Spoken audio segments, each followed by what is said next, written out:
right, fired up. Just do your thing here, bud. Nobody's any better at this than you are. Have fun, take a deep breath. Give them hell at the end. Good luck to you. Fight like hell like we do every week. You are the best here. Brett, be affirmative. You told me to get on. Info. Ready. Ready. Go slow. Green, green, green. Lock it down, lock it down. I'm destroyed, and I just got drove through like 6 times on the 14th. What the f*** is he thinking? That is the stupidest thing I've seen in my career. Literally. Everything you described is accurate. Haven't even finished the second stage yet. Half the field's wrecked. Record. Hell yeah. 11 got it. Proud of you there, Matt. Good job, pal. Thanks, man. Good job all day. Great work, my man. Great work. Keep putting yourself in position. We'll win our share, right? We got one back today, brother. Good job. 10-4. Great job, guys.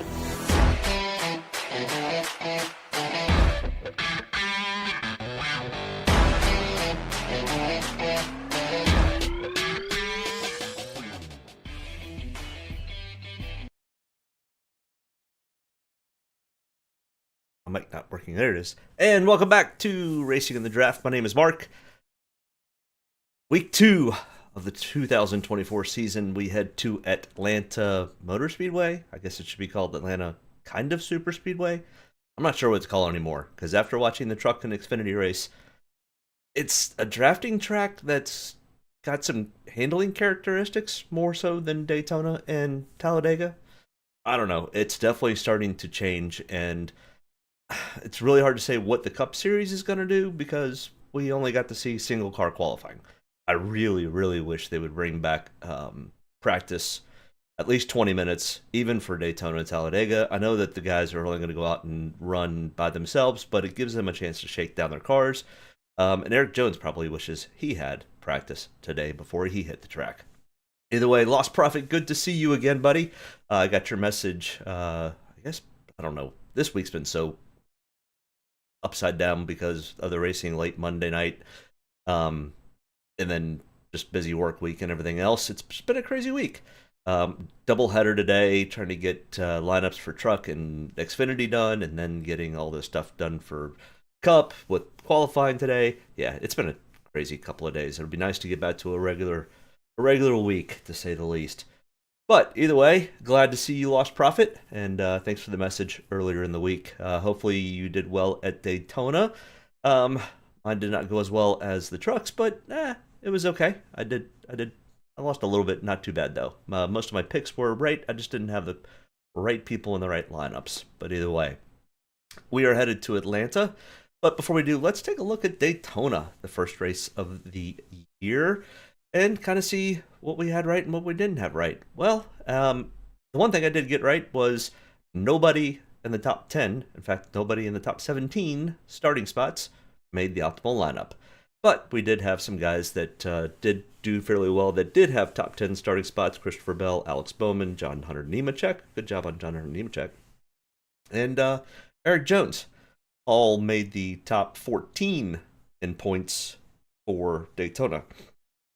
But I usually just kind of focus in on the optimal lineup for our optimal lineup challenge. And after 1 week, we've got an interesting group. William Byron still sitting tied at the top. He was last year's optimal lineup challenge champion. So he's still hanging in there, along with Kyle Busch, Bubba Wallace, Corey LaJoie, AJ Allmendinger, Noah Gragson, all made the optimal lineup from last week. So I had the optimal lineups pretty much dead on. I definitely this is where it hurt me, was this Christopher Bell, Alex Bowman, John Hunter, and Eric Jones doing fairly well and staying there. I mean, we didn't really see, I guess we saw one big one late in the race, and a lot of the guys were able to miss it that were starting up front. But either way, congrats to William Byron on our newest Daytona 500 champion. And man, is he having quite a year and a half. He has really kind of turned up the wick and performing super, super well. So we'll definitely keep an eye on William Byron. If you happen to catch the Xfinity race from earlier, you saw Austin Hill win the first 2 races of the year in Xfinity. William Byron was the last winner here at Atlanta. Can we see William Byron go 2 for 2? Let's check it out. Let's see. like I said, we are headed to Atlanta Motor Super Speedway. It's still a mile and a half, but the banking is pretty steep, and they can go pretty much full wide open around this track. It's 1.54 miles in length. It's 28 degrees in the turns, 5 degrees on the straightaway. The race length for this race is 260 laps. Dominator points will be 182 total points, coming from 65 lap sled and 117 fast laps.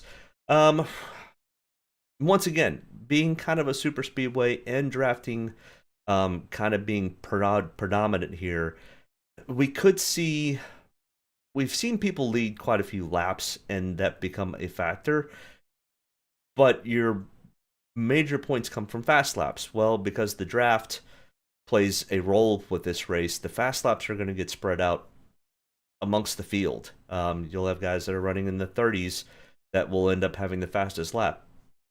I mean, just like we saw at Daytona, and we saw some dramatic drop-offs with the front guys trying to save fuel and have fuel mile runs. They were only 70% throttle when they could easily handle 100% throttle, but you would just burn too much fuel, and you wouldn't get the finishes that you wanted because the people behind you were saving more fuel. So I'm not sure I guess we might see that because the Xfinity race kind of turned out that way tonight. I mean, Stage 3 in the Xfinity race literally went from green until 2 laps left when somebody finally ran out of fuel. Everybody was trying to stretch, and a few guys didn't make it. And then we had a 6 or 7 lap cautions, which ended up being a green, white, checkered, and Austin Hill got to take the win away from Jesse Love. Man, that kid was fast all day long. But I think it was still kind of one of those, nobody wanted to go up and challenge him because they were trying to save fuel. So it'll be nice. It's kind of fun to do these super speedways, but back to back, I don't know. We'll see what tomorrow's race brings before I hold complete judgment on having back to back super speedways. Either way, comparison tracks, like I said, Daytona, Talladega, and Atlanta. This one is unique because it's a little bit shorter, and it's much tighter.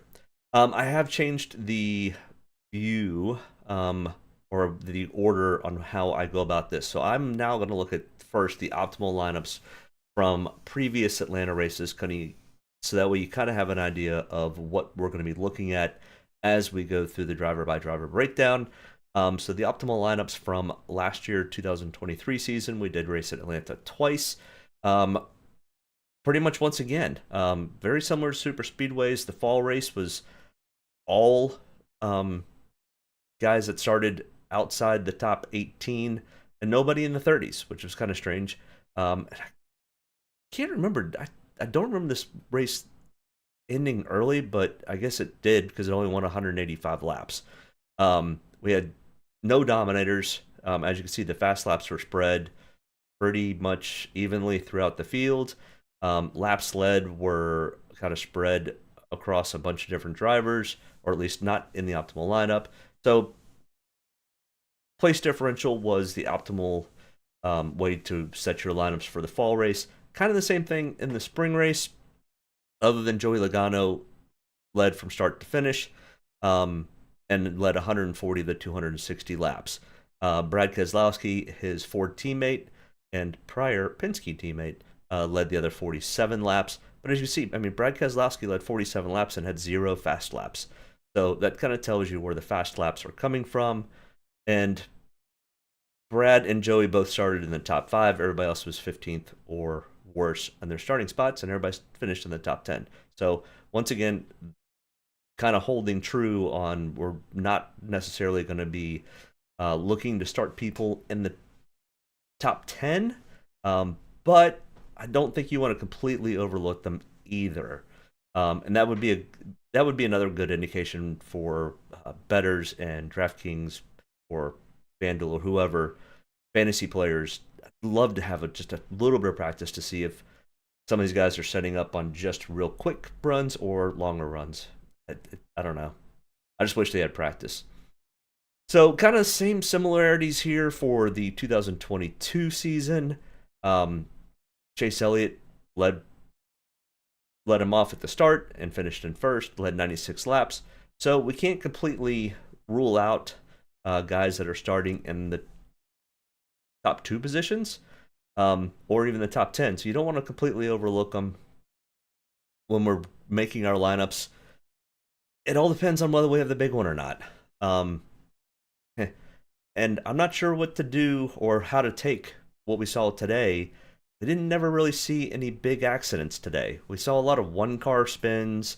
One car would get up in the wall and we kind of hurt their speed, but we never saw anybody get into multi-car accidents in either the Xfinity or truck race. Typically, history tells us if the Xfinity and truck race are tame, the Cup race turns out to be a show, and vice versa.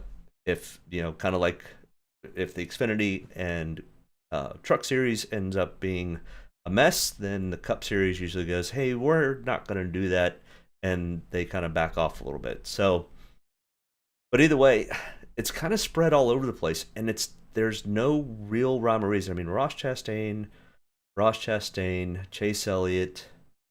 Yeah, I mean, we've got a spread of a bunch of people. I mean, William Byron's fast at this style track. Joey Logano's fast, and Brad K's fast.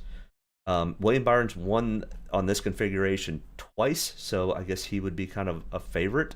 And coming off his Daytona 500 win, he's definitely got the momentum on his side. Once again, we do not need to use all of our money. We had $3,300 left over for the fall race in 2022, $2,900, $3,200, $4,500. So we're not looking to spend all of our money again.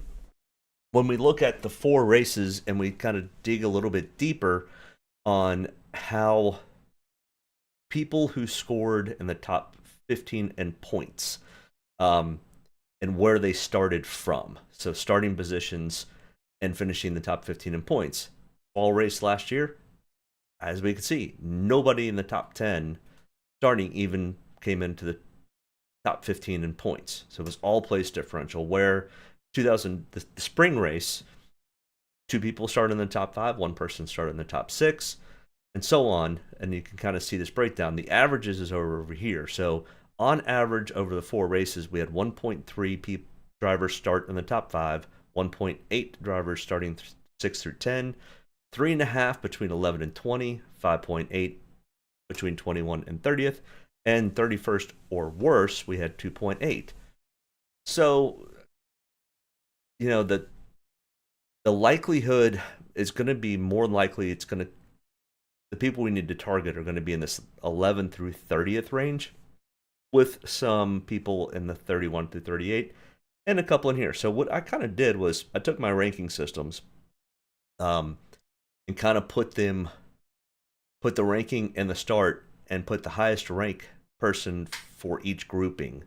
And I kind of building my lineups based on this. So Kyle Larson and Joey Logano are probably really, really tight. I mean, so is Kyle Busch. So any of these 3, I don't like the Michael McDowell play starting in first and Todd Gillen, his teammate, starting in 4th. I don't think those are great plays. They did not pan out very well on the ranking system that I do that takes into a multitude of different races.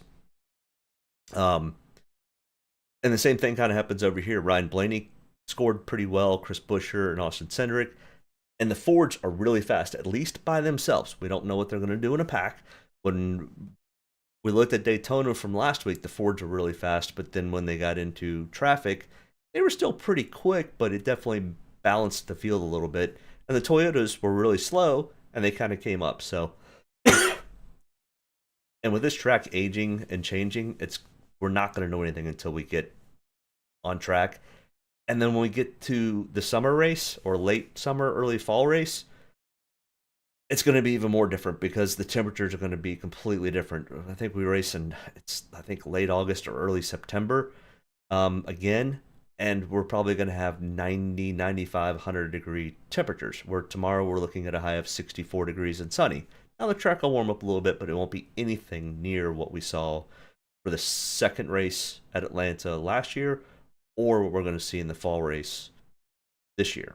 So either way, this is kind of the breakdown. This is kind of what I looked at, and it kind of shows you the rankings. So this kind of gives you an idea when we go through the driver-by-driver breakdown, what I'm kind of looking at and how I'm ranking these people and scoring these people so that we have a little bit better idea. But let's go into the driver-by-driver breakdown. And I've kind of made the outline of these a little bit bolder so you can kind of see they're a little thicker, and I've color-coded them based on this sheet here. So these color codes follow the outline for each driver.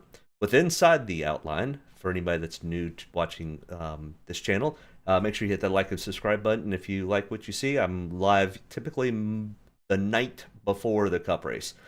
So most of the time that's going to be Saturday night. It's usually going to be around 10:15 at night, the night before the Cup race, which gives you plenty of time to review this. If you need to check on anything, enter your lineups, and get those set and ready before everyone else on Sunday. So, of course, the driver here, Denny Hamlin, his price is $10,500. He is starting in the 13th position. They had no practice, so no reason to worry about practice speeds this week. We will have practice next week, and it will actually kind of play into how we build our lineups. Then on the bottom line here, this is typically the last 5 races at that particular track. But since this track got reconfigured for the Spring 22 race, we've only had 4 races in this configuration. So I did add the Daytona race from last week into this statistic here. So Denny Hamlin in those last 5 races has no top 5s, 1 top 10, 3 top 20s, a 16.2 Draftkings average, and an 18.6 average finish. I think I heard a stat that he has no top 5s at any super speedway in the next gen car era. So the Atlanta 2022 race was actually the next gen era. So ever since this new car came out, Denny Hamlin, who is known for super speedway racing, has not had a top 5. I mean, that's pretty hard to believe because he is typically really good at super speedways. So kind of something to put in your thinking cap on. Will Denny kind of get a top 5 this weekend? Possibly. He is really good at this style track. So he's got 27 total starts. He does have a win. It's on the old configuration. And most of these good stats are from the old configuration. 5 top 5s, 9 top 10s, 18. Oh, meant to explain. This over here to the right is the full history of Atlanta Motor Speedway and how many Cup races they have run. So Denny Hamlin has run a total of 27 times at Atlanta. New configuration, old configuration, all that. He's got 27 starts with 1 win. An 18.3 average finish, and you can see top 5, top 10, and top 20s. On the top right up here is my ranking system. So I take into account the last 4 races they've had here at Atlanta, for example, the races at Daytona, Talladega, because they're similar style tracks, and I also look at the last 10 race trend on what that driver has done lately, along with practice speeds. We didn't have practice speeds, but qualifying, and gives me the potential for place differential, which is 1 point per place differential, positive or negative. So if Denny Hamlin goes from 13th to 1st, that's 12 points, 13 points, plus his finishing position of, I think it's 45 you get for first place. So right out of the gate, that would be 48 without leading a lap and no fast laps. Pretty good day. Especially the super speedway. So that kind of gives you an idea of what this breakdown is. I won't go into full detail for each driver. I'll just kind of give you some highlights for each driver. Make sure you hit me up in the chat and let me know who you like for this weekend. Maybe to win, maybe to have a best place differential, maybe to dominate. I mean, we did see Jesse Love dominate the Xfinity race earlier today. I haven't looked to find out how many points he actually got from that race, but he had one heck of a day for being a 19-year-old and the second Xfinity start. All right, next in line here, Joey Logano, 10,300. He did start from the pole position last week, and he just missed the pole position this week. In fact, the other driver who sat on the outside pole from last week is sitting on the pole for this week. So we'll get to him in a few minutes. But Front row Joe, not Joe Nemechek, but Joe Logano. It will be starting from the front row. Now, I don't love the Joey Logano play. That's why he's in yellow. Caution. And not a green. There's no place to go but down from here, really. I mean, he can go and finish first. And like I said, Dominator points don't play a huge role, even though we have seen Joey Logano lead a lot of laps at Atlanta before, or on super speedways. So Joey Logano is good on super speedways. So I'm not full out fading Joey Logano. In fact, over here, I've got him 15th on my ranking, and then this here is the percentage that I'm running of that particular driver. So I've got Joey Logano in 10 to 15% of my lineups. And what that means is I run 40 to 50 lineups, and I've got Joey Logano in 10 to 15% of those lineups. So I'm not a full-on fade of Joey Logano, but I also don't think he's a favorite. Now, he's a betting favorite. If I were just risking money on a betting line, I do like the Joey Logano bet, especially a top 3 or top 5 bet. So he is very, very consistent on these super speedways.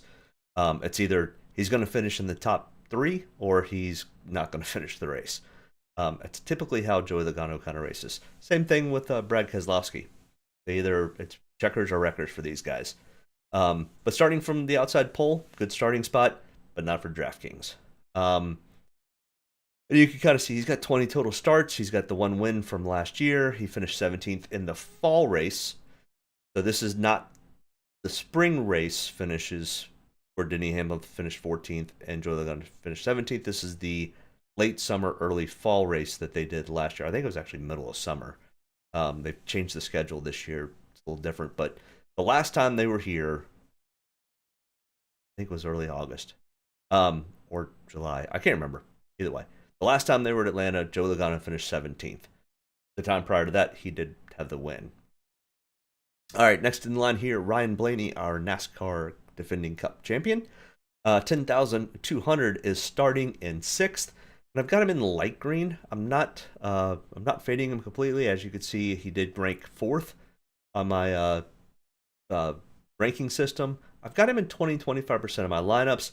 Don't love the starting spot of 6, but as you can see, he's got a pretty good average finish of 13.6. He finished 9th in the second race last year. He does have a win at Atlanta. It was on the old configuration. But Ryan Blaney runs pretty well at super speedways. He's starting kind of close to Joey Logano. They're going to work well together. The Fords are really fast. There's a lot of things that are kind of playing in Ryan Blaney's favor.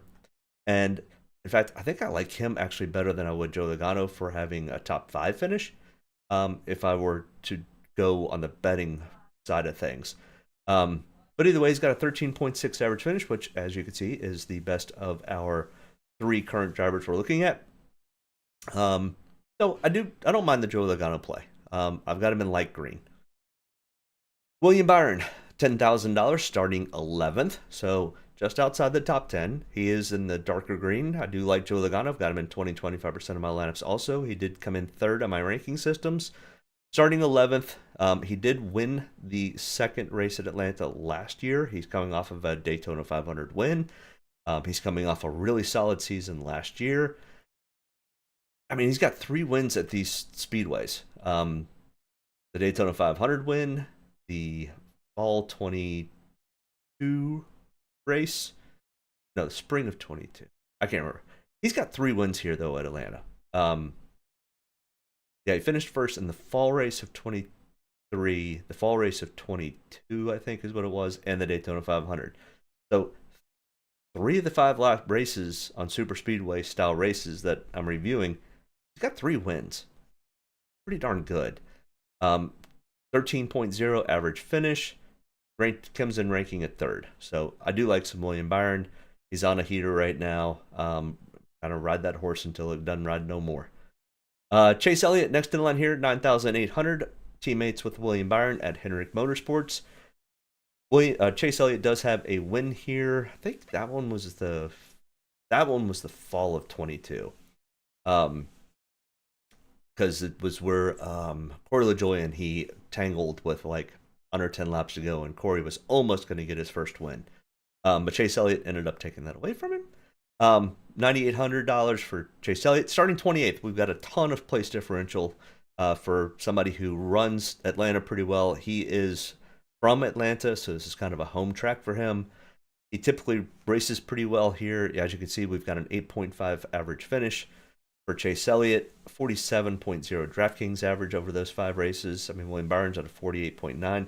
Both of these guys come in really, really good on the ranking systems.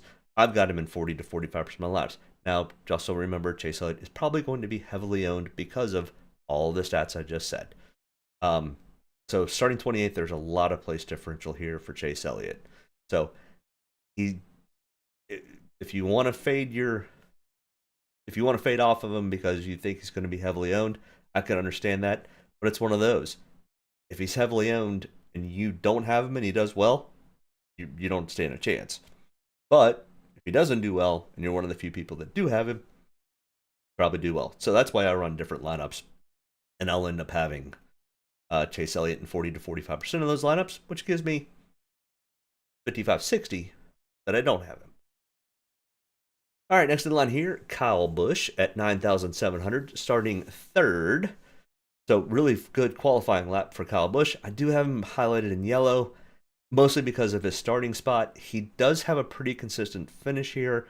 4 of the last 5 races that we're reviewing, he's got top 20s, 2 top 10s, 1 top 5, 16th place average finish. He finished 5th in this race, in the second race last year here. He won the truck race earlier today. So I've got 5 to 10% ownership in Kyle Busch. Like I said, I don't love the play. I think there's just too much risk starting this far up for Kyle Busch, who has been a little inconsistent on the super speedways. He's run well and just had some bad luck. So caution is all I'm kind of saying here with Kyle Busch. Just be careful. Next in line here, Kyle Larson. Kyle Larson's had just the worst luck at super speedways of anybody, I think, in NASCAR.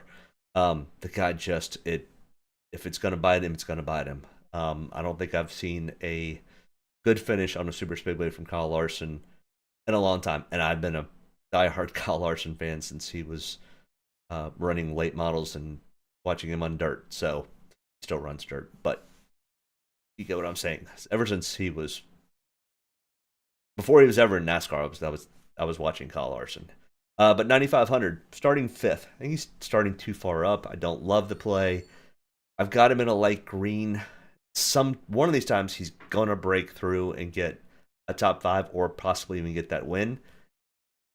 With this track going through some transitions, Kyle Larson is one of the best drivers to figure out those transitions and get a hold of it faster than most. It's be a little careful playing Kyle Larson starting in 5th. It's kind of like a Kyle Busch starting in 3rd, starting really far up. If they have any type of mistake on pit road or have a little bit of issues, it's gonna hurt. So I've got him in a few of my lineups. I don't have him a ton. I don't love the play. I don't hate the play. Just kind of where I am with it. Brad Keselowski, 9,300, always tends to run really well at super speedways. The problem is he's aggressive. As we saw last week, lap 6 or 7, he ended up wrecking Harrison Burton, which took out Carson Hocevar very early in the Daytona 500 last year, and he has a tendency to do a lot of that at these super speedways. He's a great drafter and pushes really well. The problem is with some of these new people, they don't know how to handle Brad's pushes. So take that into account. But he's starting 24th, and the Fords are fast. So it's kind of like the Chase Elliott play, starting in 24th. A lot of place differential potential here. He runs well at this style track. He's got, the 5 races we're comparing to, he's got 1 top 5, 2 top 10s, 4 top 20s, a 14.2 average finish, starting 24th. With that being said, he's probably going to be decently owned. Not probably as much as Chase Elliott, but he's going to have some decent ownership.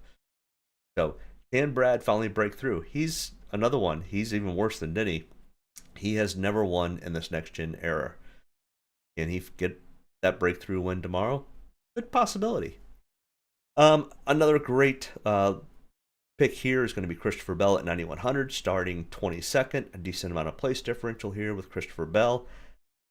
He came in ranked second on my ranking systems. A lot of my ranking systems are heavily on their starting spots because we don't have any practice. So all we're going off of average finishes, 14.2, starting 22nd. If he gets into the top 10, it's going to be a pretty good shot that he's going to be at least in the top 14 in points or 15 in points, if not in those top 6. So $9,100 for Christopher Bell, starting 22nd. As you can see, he's got 2 top 5s, 2 top 10s, 3 top 20s for the 5 races we're comparing to. He did finish 23rd in the fall or the second race last year. I really can't call it fall because it was middle of summer, but the second race at Atlanta last year. So as you can see, I've got a decent amount of ownership in Christopher Bell. Next in the line here, Martin Truex Jr., who has no wins at any super speedway. And once again, are we still calling Atlanta Super Speedway? Yes and no. Starting 12th, got an average finish of 16.4. I don't love the starting spot here for Martin Truex Jr. I don't hate it. I've got him in 12th on my ranking system. I've got 15 to 20% ownership in Martin Truex Jr. I don't hate it. I don't like it. So it's one of these times. He's kind of like Kyle Larson. Can Martin Truex Jr. get a good win, a good finish at a super speedway? They're due. And they're really good quality drivers on running for good quality teams. One of these times, they're going to miss the big one, and they're going to be there at the end.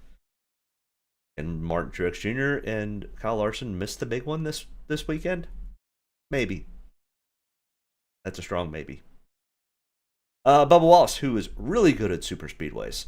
$8,800, starting 18th. So we've got some place differential here for Bubba Wallace.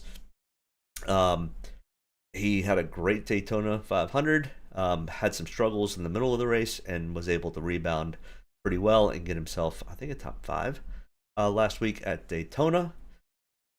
1 top 5, 1 top 10, 3 top 20s in the last 5 races. Atlanta hasn't been super great to Bubba. It races a little different than the Talladega and Daytonas, but Bubba Wallace does also like 1.5-mile style tracks. So between the two of them, I don't think Bubba Wallace is a bad call here. And there's a reason why he's $8,800. That's pretty expensive on DraftKings. That's one of the more expensive prices I've seen for Bubba Wallace. So things are definitely headed in the right direction for Bubba. Also, just I dogged on Bubba for the last 2 years. And it had nothing to do. He always showed really good talent.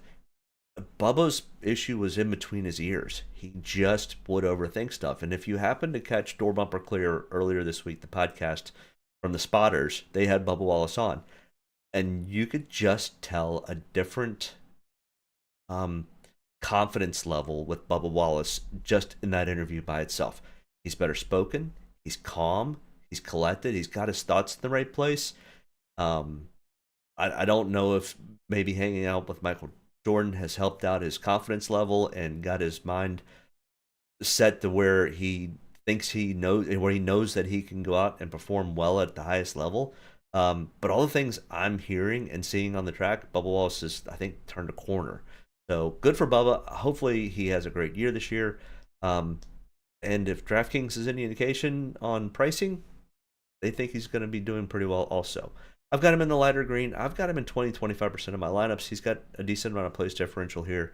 So, like I said, I've been calling Bubba Wallace out for years, and I'll give him props. I always said I would. If he turned the corner, I would give him props, and I think he's starting to turn that corner. So keep an eye on Bubba Wallace this year. I think he could be a player. Ross Chastain here. Got starting 21st. We've got some decent place differential with Ross Chastain, who runs pretty well at super speedways. He did have a 35th place finish at the second race at Atlanta last year, but even with that 35th place finish, he's got a 14.6 average finish. And he's got 2 top 5s, 2 top 10s, 3 top 20s at the last 5 races between Atlanta and Daytona. So 14.6 average finish. I mean, you take away that 35th place finish from the second race at Atlanta last year, and Ross has got a really good average finish. So I've got a decent amount of ownership in Ross. He came in 5th on my ranking systems, and I've got him in 30 to 35% ownership. Bubba Wallace's teammate, Tyler Reddick, $8,500, starting 19th. So starting right there with Bubba Wallace. So, if they hook up together inside the draft, they could definitely work with each other and get them both of themselves up towards the front. I kind of got him, Tyler Reddick, kind of ranked about the same spot as Bubba Wallace. They kind of have the same similar finishes at super speedways. Bubba Wallace is actually a little better than Tyler Reddick. Now remember, Tyler Reddick won one of the dual races at Daytona last week, so he does have some super speedway success. He typically seems to find a big one when it happens. So maybe he and Bubba Wallace can team up and work their way to the front together. Well, there's enough room here for me to take a few shots on Tyler Reddick starting 19th. Place differential works out pretty well. So I do have him ranked at 11th, and I've got 15 to 20% ownership in Tyler. Chris Buescher did win the Daytona race last fall. $8,300, starting 7th, though, with a 21.6 average finish. I needed more place differential potential here with Chris Buescher. I think he's starting a little bit too far up. If he were starting in the high teens, I would give this much more of a shot. So this is much more of a play because of his starting position, not necessarily that I don't think he can finish well. Like I said, he won the Daytona race last fall, so he's got some super speedway winning experience. But here at Atlanta, he's got a 21.6 average finish. He ranked in at 14th. I've only got him in 5 to 10% of my lineups. And if you're just joining, make sure you hit me up in the chat. Let me know that you're here. Who are you pulling for? Who are you rooting for? Who are you betting on? And who are you going to put in your DraftKings lineups? Who are you going to stay away from? And who's your must-have? I think Chase Elliott is a must-have, but remember, he's going to be heavily owned. But make sure you hit that like and subscribe button. Alex Bowman, next in line here at $8,200, starting 17th. Decent amount of place differential. I'm not sure why he's in yellow. He probably should be in a light green. Starting 17th. That seems a little bit further up. Let's see.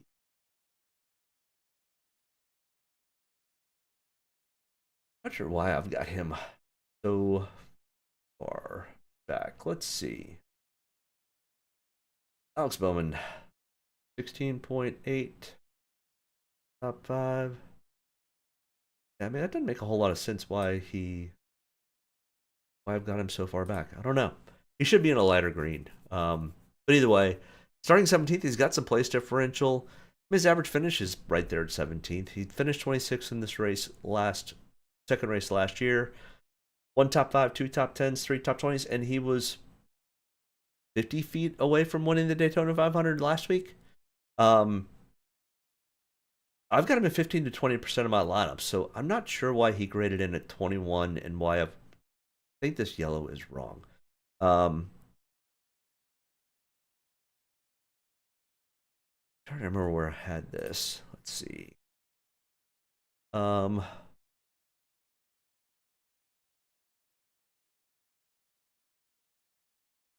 don't know why he ranked in so low. That's really strange. But either way, it is what it is. But I've got him in 15 to 20% of my lineups. He ranks in better than 21st, I would think, especially with the 16.8 average finish. So I like Alex Bowman more than I'm showing here in this color. Maybe that's my mistake for this week. Haven't run across a mistake yet. I usually have one or two. Talking about a mistake, Eric Jones and his car setup for qualifying was a big mistake. Almost wrecked it and turned 1 and 2, not once, but twice. Did it on his warm-up lap and did it on his green flag lap, which caused him to have a really bad qualifying time. In fact, BJ McLeod beat him in qualifying. So, really bad. $8,000, starting 37th. His mistake could potentially be our gain. So next to Chase Elliott, I think Eric Jones will probably be the highest owned driver. So buyer beware. Understand that he is going to be heavily owned, but also understand that he's going to probably end up in the optimal lineup. Unless they don't figure out why he is having handling issues and he wrecks 10 laps into this thing. If he finishes 18th, he'll be in the optimal lineup. There's just that much weight that's put on place differential at super speedways because there's not a whole lot of dominator points that are dished out. They're just dished out across the board. So Eric Jones starting 37th. His mistake is probably our reward. He got a 9th place average finish over the 5 races we're comparing to. So all the 4 races at Atlanta Super Speedway and the Daytona Super Speedway. 5 top 20s. Pretty consistent. To have a 37th place starting spot, and there are more Toyotas in the field now to help with the draft. This is almost a... Nothing is guaranteed in the sport, so I can't say it's a guarantee, but this is almost a guarantee he's going to show up in the optimal lineup. Even if he has just a mediocre day and finishes 17th, 20 spots. That's going to be 40 or 50 points in the optimal lineup side. And in fact, if we go... Is here. If we go back up here and we look at optimal lineups... 69, 68, 60, 59, 57, 55. You can see what almost 20 points gets you. 58.4. Finished, so 27th to 10th for Harrison Burton. 55 points. He didn't lead a whole lot of laps, and he only had 5 fast laps. So if that kind of tells you what this is going to do for Eric Jones and that bad qualifying spot, if he gains 20 spots and finishes 17th and has a couple of fast laps, he's going to be in the 50-point range. So he's either going to be in the optimal lineup or definitely within the top 10 of points. So I think it's almost a no-brainer to put Eric Jones in your lineup. Next in line here, Ty Gibbs at 7,800. I tell you what, if Ty just has some of the worst luck. If he didn't have bad luck, he wouldn't have any luck at all. Starting 25th. Now he's got a 20th place average finish for 3 starts out of the last 5. So that was pretty much both the 2023 races here at Atlanta and the Daytona 500 from last week. 1 top 10, 2 top 20s, a 20th place average finish starting 25th. Coin flip. He's got place differential here. He's going to be racing with the Toyotas. Like I said, there's more Toyotas in the field, which helps. Gives you drafting partners. And on a super speedway, you've got to have that. So Michael McDowell, outside pole sitter last week and pole sitter for this week. Wow, he's bringing some heat at qualifying. The problem is qualifying at a super speedway for Draftkings is not a good thing. So I completely faded off of Michael McDowell last week, and that paid off. I'm fading completely off of Michael McDowell again this week. He's a good super speedway racer, but even if he falls to 4th, Eric Jones is going to beat him in a 17th in DraftKings points. It's just the way that the DraftKings model is set up. It's not that I don't think Michael McDowell is going to do bad, but one small mistake, and we saw that last week at Daytona. One small mistake early got him down 2 laps, and he was never able to recover from that. So starting on the pole position for me. Congratulations for Michael for doing that, but it takes him completely out of play for DraftKings for me. Ricky Stenhouse Jr., $7,500, starting 27th. Ricky, this is it's either checkers or records for Ricky. There's just no ifs, ands, or buts about it.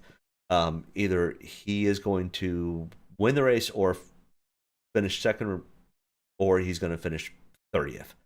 I guess he finished 10th in the second race last year, but and there's my mistake. That's not Ricky Stenhouse Jr. car. There's another mistake. I always find one or two that I go, and I even went back and checked and didn't realize I messed that up. Either way, there's always one or two every week that I mess up on. Kind of like the little cookies I leave laying around in here. But Ricky Stenhouse Jr., the graphic doesn't mean a whole bunch. So Ricky Stenhouse Jr., 7,500, starting 27th. I mean, if he does have a good race, he's going to do pretty well. That's why I've got 20-25% in my lineups. It's just how it kind of fit. And once again, you do not need to spend all your money in your lineups. In fact, you're probably going to end up doing worse if you end up spending all your money.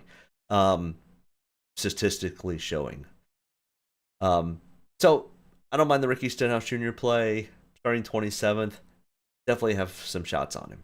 Daniel Suarez next year at $7,300, starting 23rd. He finished second in the second race at Atlanta last year. Daniel just is kind of like Ty Gibbs, just has bad luck a lot of times at these super speedways.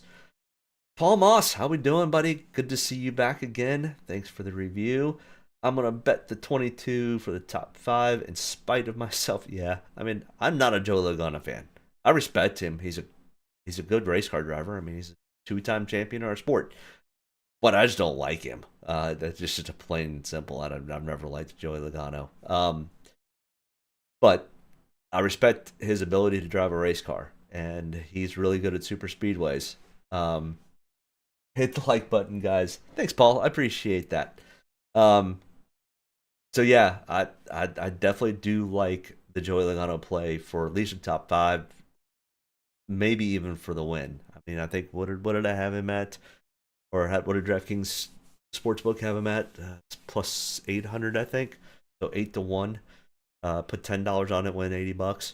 And I definitely missed my Martin Truex Jr. pick last week.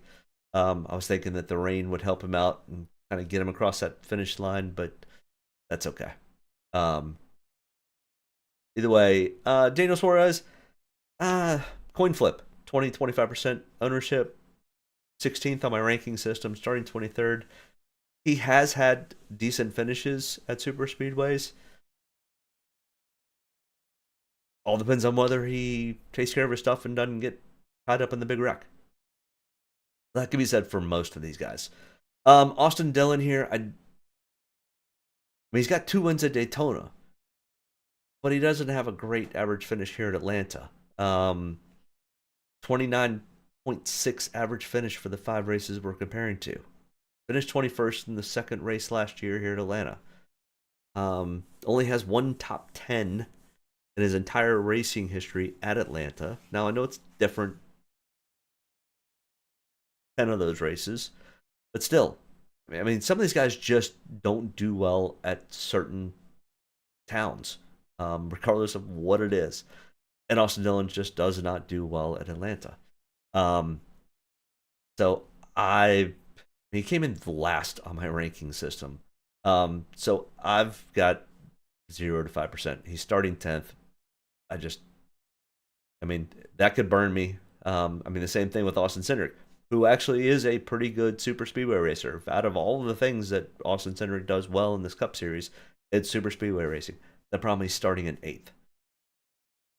He's got a 16th place average finish at the 5 races we're comparing to. Yeah, I don't like the Austin Cindric play starting in 8th. It's too risky for some of these guys. As a Joey Logano starting in 2nd, Joey Logano consistently runs well at super speedways. Austin Cindric, his teammate, is still a little too inconsistent for me to have much ownership. So as you can see, he ranked 25th on my ranking system. I've got him in 0 to 5% of my lineups. Now, he's not a red, but he is a yellow for me. So caution. Corey LaJoie, 6,800, a guy that loves Atlanta. And loves super speedway racing. In fact, all of Corey LaJoie's top 10 finishes have been on super speedways.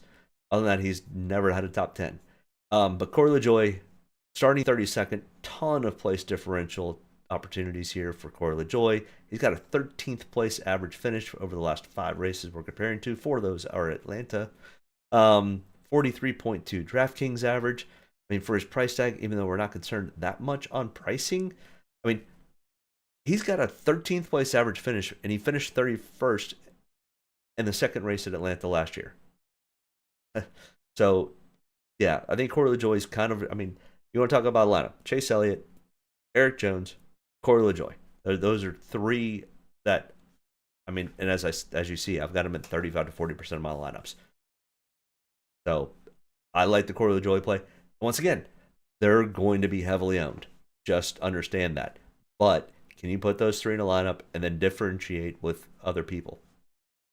That's kind of what the play is. Because it's going to be one of those, if all 3 of them end up having good days and you don't have them in a lineup, you're not gonna finish in the money. But for the other 50% of my lineups that I don't have these guys in it, that's where I get contrarian on some of my other plays. Sometimes that pays off. Typically, it's going to be pretty tough for all 3 of those guys to have bad days. So just take that into consideration. Chase Briscoe, starting at 9th. Kind of like, this is a similar play as the Austin Dillon and Austin Cindric play. It's not that he's bad. There's nothing consistent here with Chase Briscoe. He's got an average finish of 17.4. Okay, not bad. No top 5s, though. 1 top 10. And he has got 0 top 10s at Atlanta. So he's got his top 10 at Daytona. Starting in 9th, it does me no good for Chase Briscoe to finish 15th. So, ranked in at 31 on my ranking systems, I've got 0 to 5% ownership in Chase Briscoe. I think I've got him in 1. So, don't love the play. Mostly because of where he's starting. And this race is just like last week. It's a ton of place differential. Where next week we'll go to Vegas, and it will be completely flipped over. It'll be who's going to lead the most laps and who's going to have the most fast laps, with a little bit of place differential, but it's typically who's going to run in first, and then who's going to run in top 10. It's how super speedways are run. But Ryan Preece, 6,500, starting 20th. We're kind of middle of the road here with Ryan Preece. We don't know a whole lot about Ryan Preece. The Stewart-Haas cards have been hit or miss. I mean, Ryan ended up flipping over 100 times at Daytona last year. He's a decent race car driver. But when we start to look at stats, and that's what we do here, is we look at stats. What do the stats tell me? 25th place average finish. 24th in the second race last year at the second Atlanta race. I mean, with all that being said, he has no top 20s. So he's starting in 20th. So on average, he's going to finish worse than where he's starting. So, yeah, I've got him in 10 to 15% of my lineups, but it's a big bright yellow, so it's a caution. Beware. Noah Gragson. I have no idea what to think about Noah Gragson. I mean, he's driving that Stewart-Haas car, number 10. Starting 15th, though, when you've got an average finish of 25th.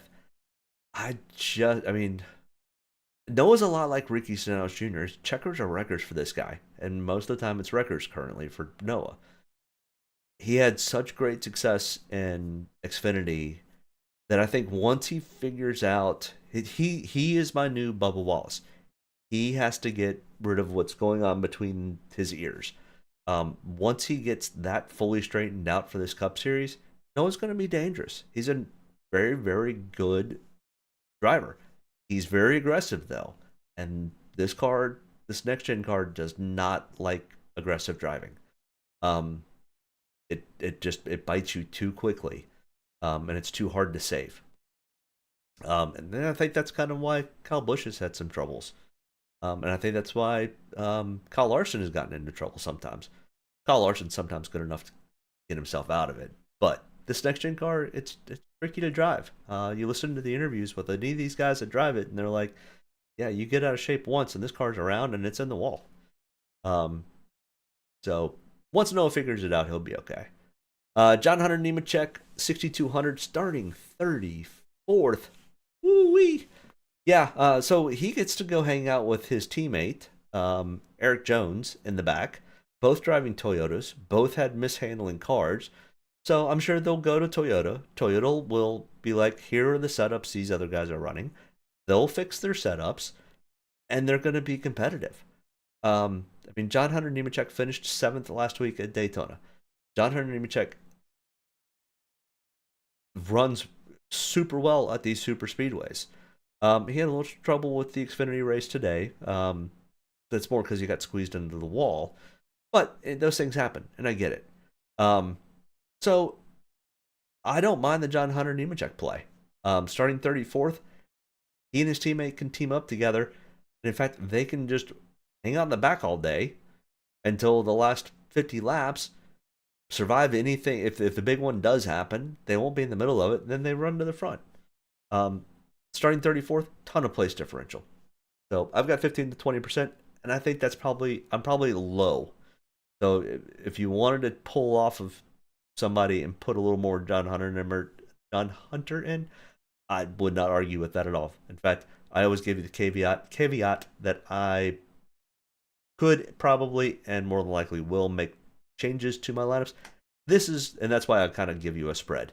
It probably won't go much more than 20%, and it probably won't go below 15%.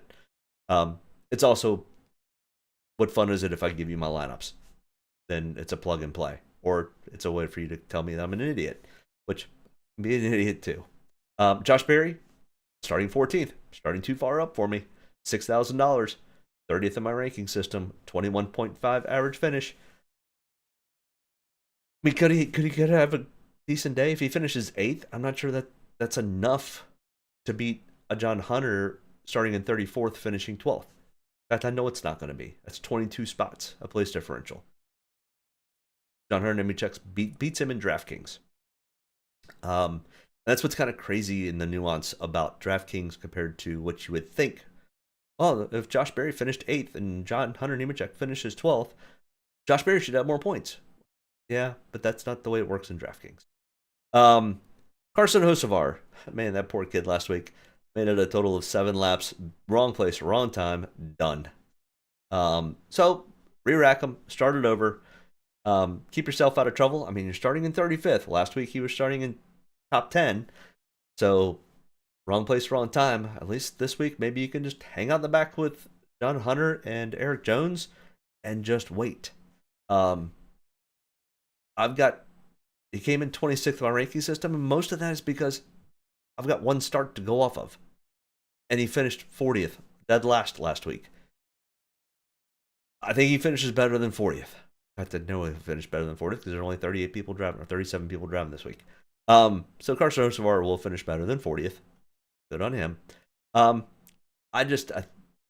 Carson's a smart kid. He's a little aggressive, kind of like Noah Gragson. But he ran really well last year in these cars. So I think Carson Hocevar starting 35th is a good play. A lot of place differential. Todd Gillen, not so much. Oh, there's another mistake. I've got Todd Gillen and Josh Berry both starting 14th, which is incorrect.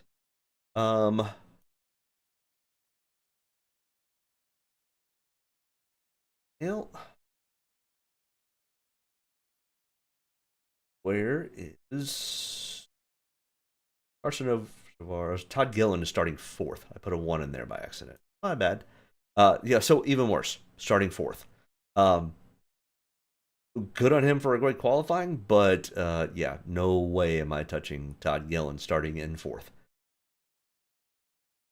Even if he wins the race, I'm not sure there's a lot of. I'm not sure he makes the optimal lineup starting in 4th, unless he leads 50, 60 laps. I don't see that happening for Todd. Good guy, good driver. I like him, but that's not going to happen. Zane Smith, another Spire entry in the 71 car, $5,700, starting 29th. Zane has run really well in the truck series on super speedways. Can that carry over to this next gen car? Potentially. And I think for Zane, it's just go out, kind of like Carson Hocevar. Don't get tied up in the big one. Don't create the big one. Keep your car around at the end. Try to stay on the lead lap. And you'll finish 17th to 20th. If that's the case, that's a pretty good day for Zane Smith. That's 10, 11, 12 points of place differential. That's a pretty good day for Zane Smith. At $5,700, as I was saying, you don't have to necessarily be worried too much about how much you're spending. In fact, you should have $3,000 to $5,000 left over on your lineups. Daniel Hemrick starting 26. It's a coin toss. Kind of put him right there with Zane. Just go out, have a consistent day, finish the race, keep your car in one piece. Don't cause the big one, try not to be in the big one. And if you can end up doing that, get yourself somewhere between 15th and 20th, get 10 places of place differential. It's not a bad day. I mean, he finished 16th last week. I think it was last week. But either way, I mean, these are not bad plays. I've got him in 10, 15, 20% of my lineups. They're cheap. They're inexpensive. Starting where they're starting, they're probably not going to hurt you too bad if they don't have a great day. And if they do end up having a good day, it's probably somebody you want to put inside your lineup. Harrison Burton, I mean, right here, starting 16th. He's right there with Josh Berry and Todd Gillen. They're starting too far up. And Harrison has a tendency to do this. So he qualified really well last week at Daytona. Ended up getting in the big one, or not in the big one, but in the first one.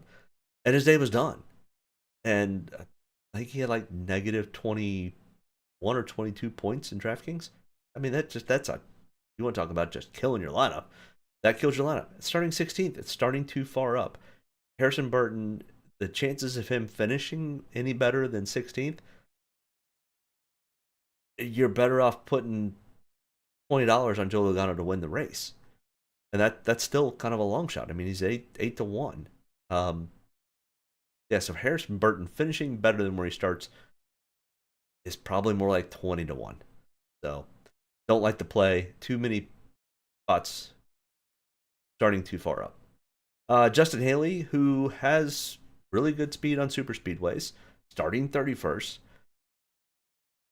And we're kind of waiting to see what this 51 car does this year. They seem to have speed at Daytona last week, but the Rick Ware cars have always had decent speed at super speedways. Everybody kind of does because they're in a draft.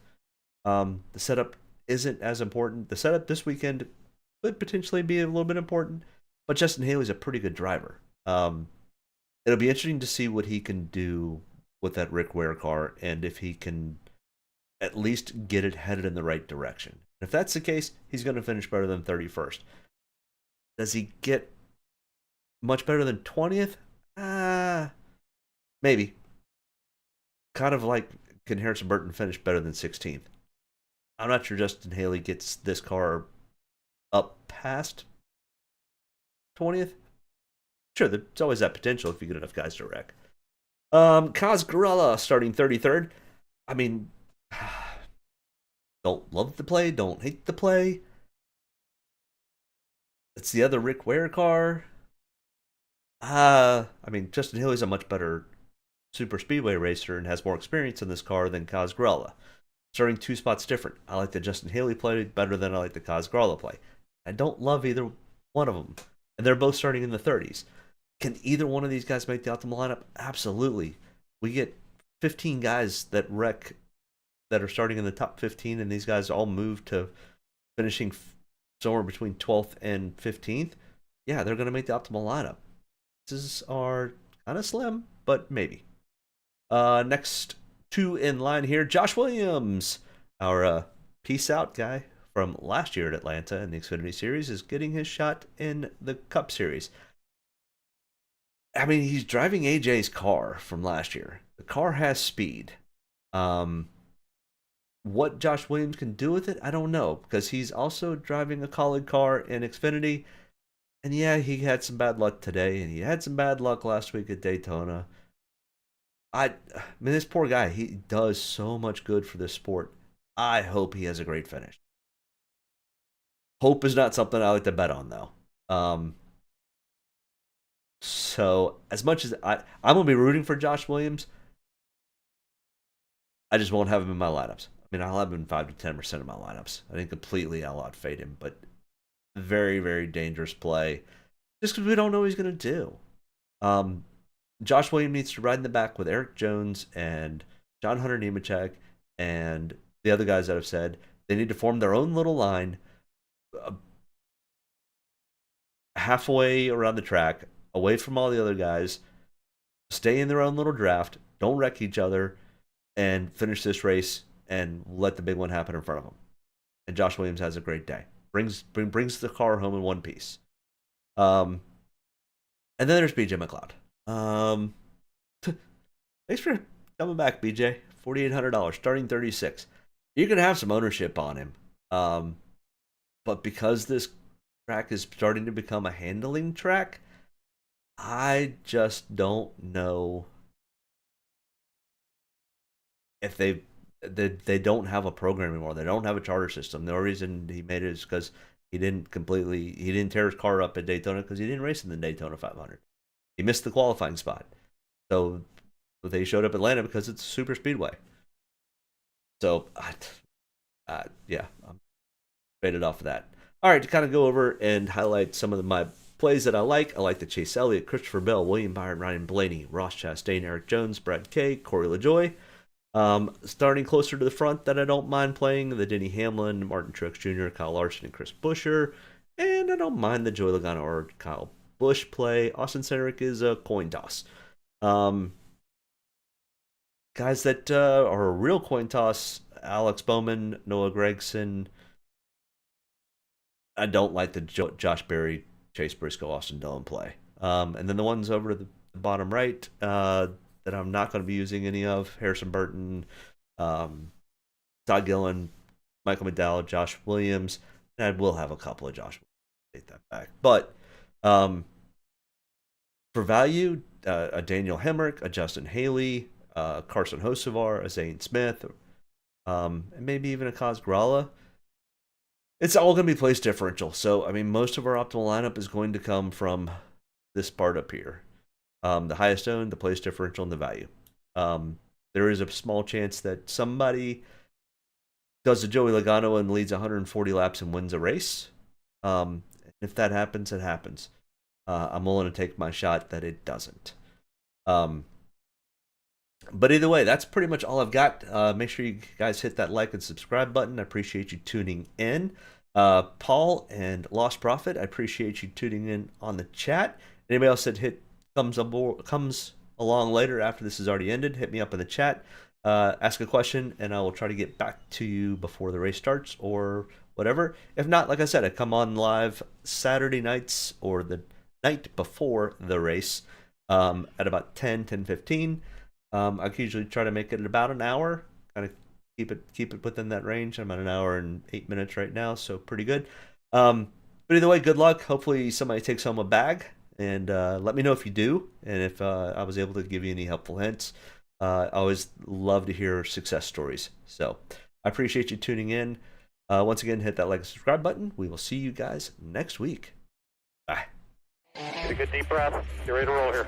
Only about one thing tonight, getting the W, so got to be around at the end to do that. Get ready to roll tonight, boys. Let's go have some fun. Don't get me any more fired up than I already am.